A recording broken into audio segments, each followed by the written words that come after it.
Hello friends, welcome to the education channel. Today is September 12th and we will see today's current affairs and analysis.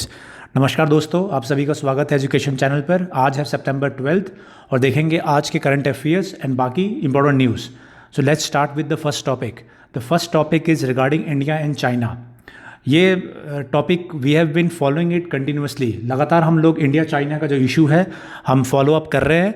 इसमें चाहे लद्दाख की tension हो, चाहे अरुणाचल प्रदेश में जो 5 यूथ थे इंडिया के उनकी बात हो, we have been following it continuously. क्या अपडेट है इसमें?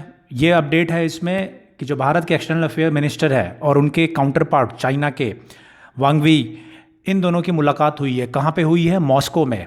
मॉस्को में मीटिंग हुई है as a part of what, SCO की जो मीटिंग है। एससीओ जो ऑर्गेनाइजेशन है, संघाई कोऑपरेशन ऑर्गेनाइजेशन, उसके तहत इन दोनों जो लीडर्स हैं इनकी मीटिंग हुई है।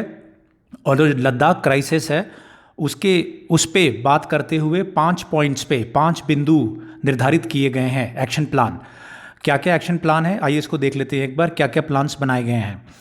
फिर एक बनाया गया है not allow differences to become disputes, मतलब जो डिफरेंसेस हैं उनको बहुत ज़्यादा एग्जैगरेट नहीं करना है। दूसरा ये है कि डिसइंगेजिंग क्विकली, जल्द से जल्द डिसइंगेजमेंट। आपको मालूम होगा, मैंने बता चुका हूँ कि लद्दाख में इंडियन आर्मी और चाइनीज़ आर्मी दोनों ही आमने सामने हैं। खबर ये है कि चाइना ने जो फिंगर 8 है नॉर्थन साइड में, नॉर्थन पैंगोंग जो लेक है उसके नॉर्थन साइड में, वहाँ से 8 किलोमीटर अंदर आके फिंगर 4 के पास उन्होंने वो जमे हुए हैं।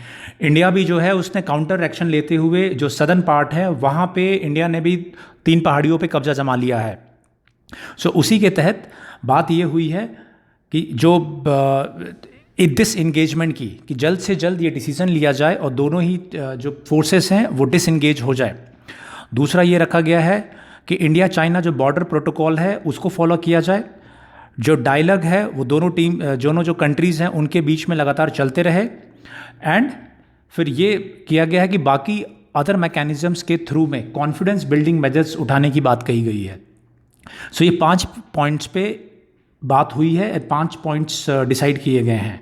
नाउ इसमें इंपॉर्टेंट ये है कि इसमें जो भारत का स्टैंड था दैट चाइना जो है वो फिंगर 8 जहाँ पे वो पहले था अप्रैल के टाइम पे वापस चले जाए, वो पॉइंट इंक्लूडेड नहीं है।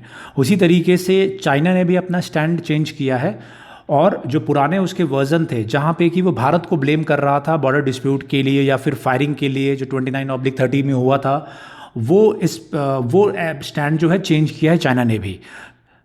एक बेसिक जो बिंदु हैं उस पे सहमति बनी है, लेकिन उसी पे आगे की कैसी दशा होगी और यहाँ से कैसे टेकअप होगा that we will have to see. But the good part is that, सही चीज़ ये है कि कम से कम कोई बातचीत हुई और लीडर्स के थ्रू एक पॉलिटिकल लेवल पे एक पॉलिटिकल जो नैरेटिव है वो सेट हुआ है।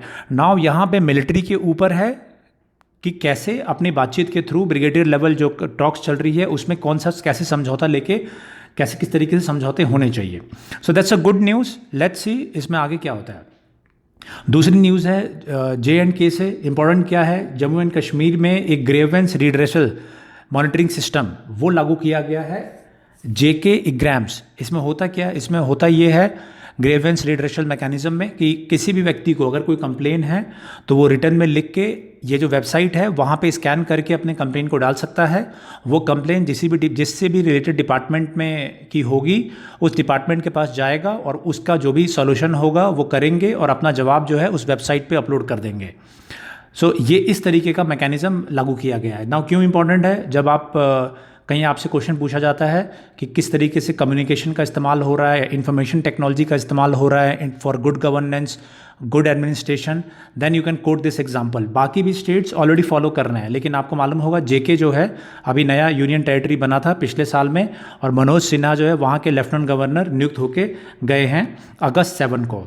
ये इन्होंने एक नया इनिशिएटिव लिया है और 3 जो डिस्ट्रिक्ट है जम्मू, श्रीनगर और रियासी, वहाँ पर इस चीज़ को लागू किया जा रहा है। That's it. Now another news is related to economy. Economy से रिलेटेड न्यूज़ है जो इंडेक्स ऑफ इंडस्ट्रियल प्रोडक्शन है वो उसमें गिरावट है। फिर से कोरोना की वजह से लगातार गिरावट देखा गया था। जो इंपॉर्टेंट इंडेक्स है, इंपॉर्टेंट इंडेक्स में माइनिंग है, मैन्युफैक्चरिंग है, कोर सेक्टर है, 8 कोर सेक्टर्स है बेसिकली। और ये जो 8 कोर सेक्टर है वो 40% हमारा जो ओवरऑल है उसको रिप्रेजेंट करता है। सो जो डिफरेंट सेक्टर है, अलग अलग सेक्टर है, उनमें गिरावट देखी गई है पिछले साल के कंपैरिजन में। सो कोरोना की वजह से ऑब्वियसली ये गिरावट होनी थी, और जो रिकवरी है धीरे धीरे अप्रैल के बाद से रिकवरी हो रही है। हालांकि रिकवरी उतनी स्ट्रॉन्ग नहीं है इस महीने में जो रिकवरी हुई है, but still it's improving further. So now we will take up the next topic. The next topic is, let's see, ये है स्वामी अग्निवेश जी। स्वामी अग्निवेश, इनका देहांत हो गया है। ये एक सोशल एक्टिविस्ट थे, स्कॉलर थे, पॉलिटिशियन थे, आर्य समाज के लीडर थे। हरियाणा के से पूर्व विधायक ये रह चुके हैं। अब क्यों इंपॉर्टेंट है, अब 2-3 चीज़ें ये आप जान लीजिए। 80 ईयर्स इनकी एज थी। इन्होंने क्या किया था, इन्होंने बनाया था आर्य समाज, और world council of Arya Samaj, उसके ये प्रेसिडेंट थे। और ये हाईजेस्ट बॉडी थी, हाईजेस्ट इंटरनेशनल बॉडी थी आर्य समाज की। ये रहने वाले थे आंध्र प्रदेश के। हरियाणा से एमएलए बने, और जो बॉन्डेड लेबर है, बंधुआ मजदूर है, उनके लिबरेशन के लिए काफ़ी काम किया था।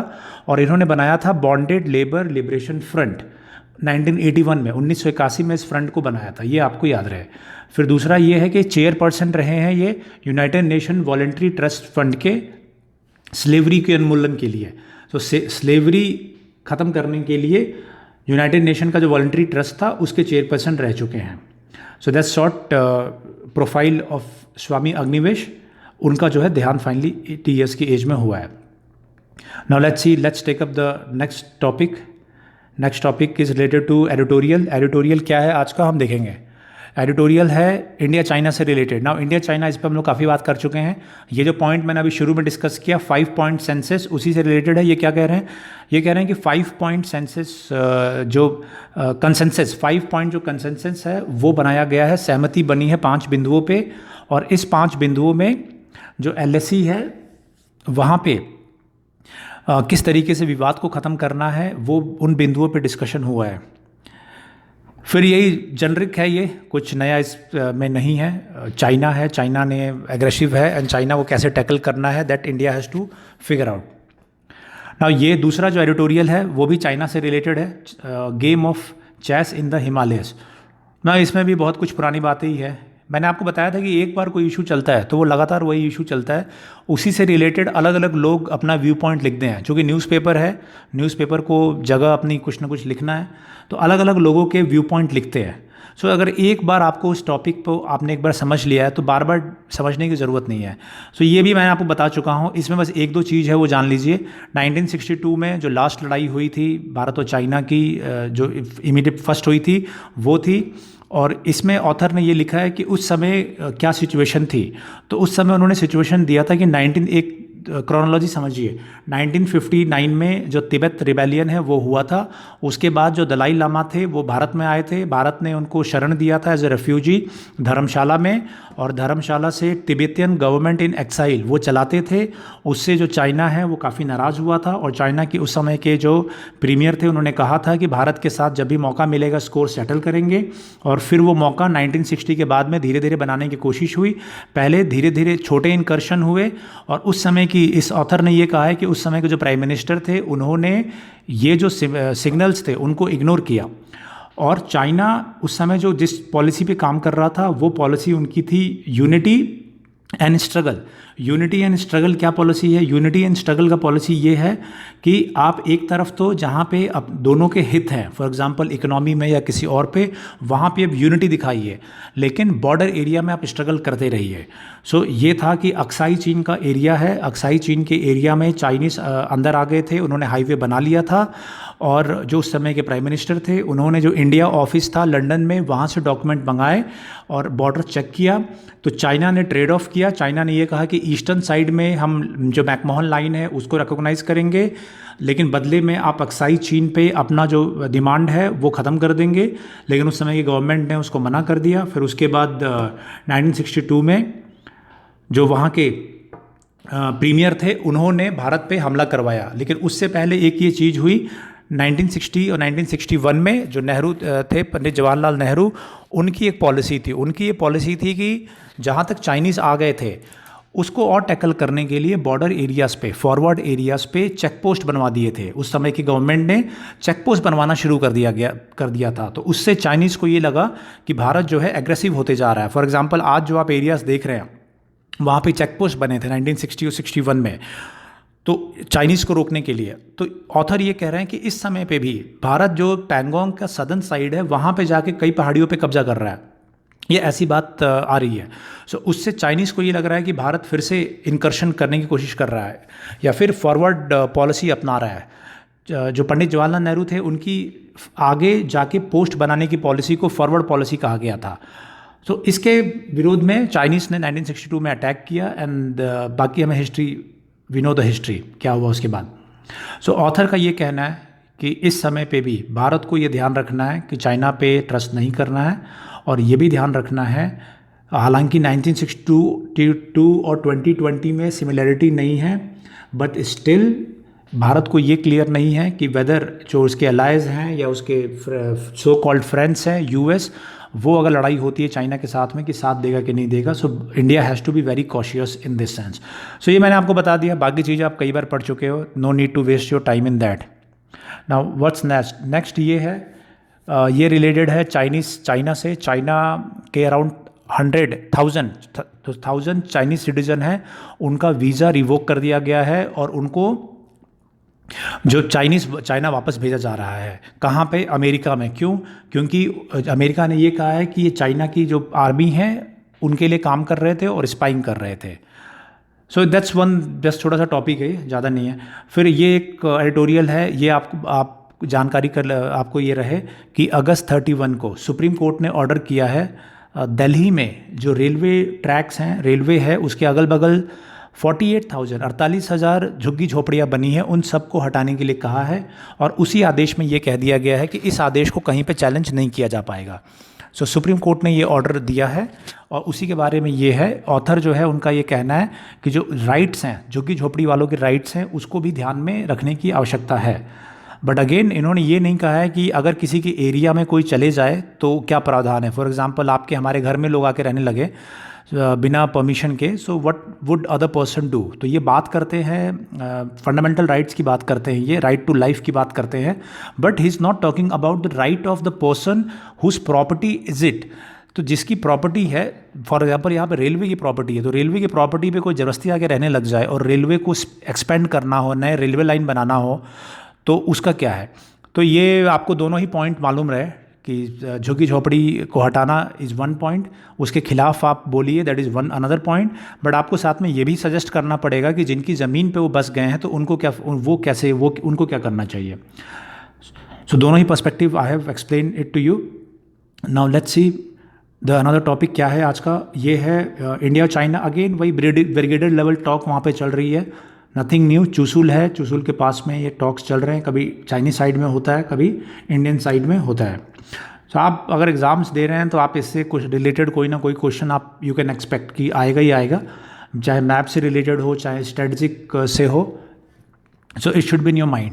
Now what is this is again related to China. जो चीफ ऑफ डिफेंस स्टाफ हैं विपिन रावत, जो पार्लियामेंट्री स्टैंडिंग कमेटी है डिफेंस पे, वहाँ पे जाके वो प्रेजेंट हुए थे और वहाँ पे उनसे इंडिया चाइना के जो सिचुएशंस हैं वहाँ पे उनको ब्रीफ किया। नाउ ये जो है दूसरा, PLA to hand over 5 youth. जो आर्मी है चाइना की, वो जो 5 यूथ थे अरुणाचल प्रदेश के, जिनको कहा गया था कि चाइनीज़ आर्मी ने किडनैप कर लिया है, उसको फाइनली वो रिटर्न करने जा रहे हैं। उन्होंने आइडेंटिफाई कर लिया है, ट्रेस आउट कर लिया है, now they are going to return it. ये न्यूज़ है नागालैंड से रिलेटेड। नागालैंड में जो 2 नागा ग्रुप्स है, NNPG और NSCN-IM, जिसके बारे में कई बार मैं बता चुका हूँ, वहाँ पे पीस प्रोसेस चल रहा है। तो उन्होंने finally they have said that they have reach a particular agreement, और उस एग्रीमेंट के तहत सेपरेट कॉन्स्टिट्यूशन की भी बात उसमें है और सेंटर से नेगोशिएशन चल रहा है इन द फाइनल स्टेजेस। और फाइनल स्टेज में नागा पीस प्रोसेस के तहत उसमें कोई ना कोई समझौता होगा। मैं आपको बता चुका हूँ उनकी डिमांड है ग्रेटर नागालिम। ग्रेटर नागालिम क्या है? नॉर्थ ईस्ट में जितने भी नागास एरियाज़ हैं उन सभी को मिला के ग्रेटर नागालिम स्टेट बनाना या कंट्री बनाने की। नेक्स्ट न्यूज़ है ये FCRA। FCRA के बारे में मैंने आपको बताया था तो कुछ दिन पहले। और इसके तहत ये है कि जो पीएम केयर फंड है वो एफसीआरए के तहत नहीं आता है। जनरली जो भी एनजीओज हैं या जो भी इंस्टीट्यूशन है जो बाहर से फंड रिसीव करते हैं उनको एफसीआरए क्लियरेंस लेना पड़ता है। यहाँ पे इन्होंने ये कहा है कि जो पीएम केयर्स फंड है उसको ना सीएजी ऑडिट करेगा, ना ही वो एफसीआरए की उसको रिक्वायरमेंट है क्लियरेंस की। पीएम केयर्स फंड आपको मालूम होगा प्रधानमंत्री केयर फंड है जो कोरोना के टाइम पे एस्टैब्लिश हुआ था, और इसको लेके सुप्रीम कोर्ट में पिटीशन भी हुई थी और सुप्रीम कोर्ट ने ये कहा था कि ये चूँकि गवर्नमेंट इंस्टीट्यूशन या गवर्नमेंट फंडेड नहीं है तो इसका सीएजी का ऑडिट नहीं, सीएजी इसका ऑडिट कर सकता है। आप ये बताइएगा कि सीएजी किस तरीके के फंड्स का ऑडिट करता है, आप बताइएगा। ये मैं पहले बता चुका हूँ कि सीएजी कौन से सेक्शन के तहत कवर्ड है, तो आप ये बताइएगा कि सीएजी कौन से सेक्शन के तहत, आर्टिकल के कौन से सेक्शन के तहत कवर्ड है और कौन किस तरीके के फंड को वो ऑडिट कर सकता है और या किस तरीके के इंस्टीट्यूशंस को कवर कर सकता है। नाउ ये इंपॉर्टेंट है, अफ़गानिस्तान पीस प्रोसेस के ऊपर है। कई बार मैं बता चुका हूँ जो फाइनली अमेरिका और तालिबान के बीच में जो डील हुई थी फरवरी में पीस प्रोसेस की, फाइनली वो मटेरियलाइज होने जा रहा है और इसमें दोहा कतर में बातचीत शुरू होने जा रही है। किस किस के बीच में, तालिबान और अफ़गान गवर्नमेंट के बीच में। और इस बातचीत के तहत एक इम्पॉर्टेंट एजेंडा ये है कि जो अमेरिकन आर्मी है कई सालों से जो अफ़गानिस्तान में है वहाँ से विड्रॉ करेगी। काफ़ी फोर्सेस विड्रॉ कर चुकी है, अराउंड 4000 आर्मी है अमेरिका की वहाँ पे। सो इसलिए वहाँ पे अमेरिका की आर्मी वहाँ से फर्दर निकलेगी। क्यों इम्पॉर्टेंट है? इम्पॉर्टेंट इसलिए है क्योंकि अफ़गानिस्तान में भारत का स्ट्रेटजिक इंटरेस्ट है, क्योंकि जितने भी अगर अमेरिकन आर्मी जाती है तो दो तीन चीज़ें हैं। पहले तो ये अमेरिका ये चाहता था कि भारत की जो फोर्सेस है वहाँ पे रहे। दूसरी चीज़ ये है कि जो वहाँ के तालिबान्स हैं टेररिस्ट हैं, वो भारत की तरफ ना रुख कर दे।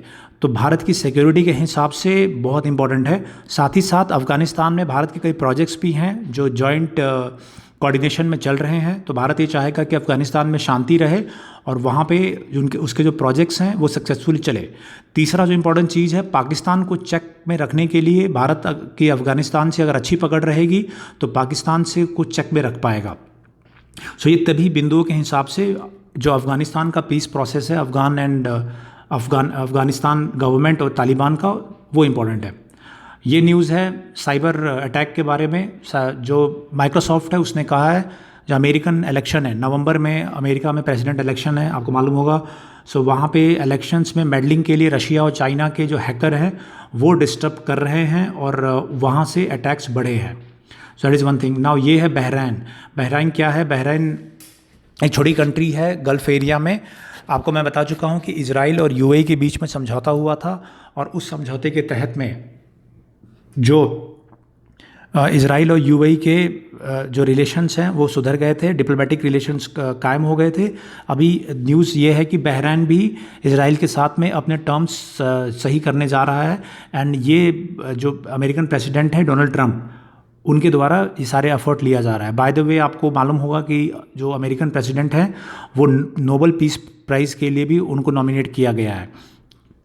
आप बताएंगे कि इसके पहले कौन से अमेरिकन प्रेसिडेंट हैं जिनको नोबेल पीस प्राइज़ मिला था? आप बताइए कि कमेंट्स में आप बताइएगा। इसको इंपॉर्टेंट क्वेश्चन है, आप जरूर बताइएगा कौन से अमेरिकन प्रेसिडेंट थे रिसेंट जिनको ये नोबेल पीस प्राइज़ मिला हुआ है। Now what is next? Next is related to economics में आपको मैं बता ही चुका हूँ IIP जो वो श्रिंक हुआ है और उसमें कमी आई है। सो ये हमारे पॉइंट्स थे आज के जो करंट अफेयर्स के।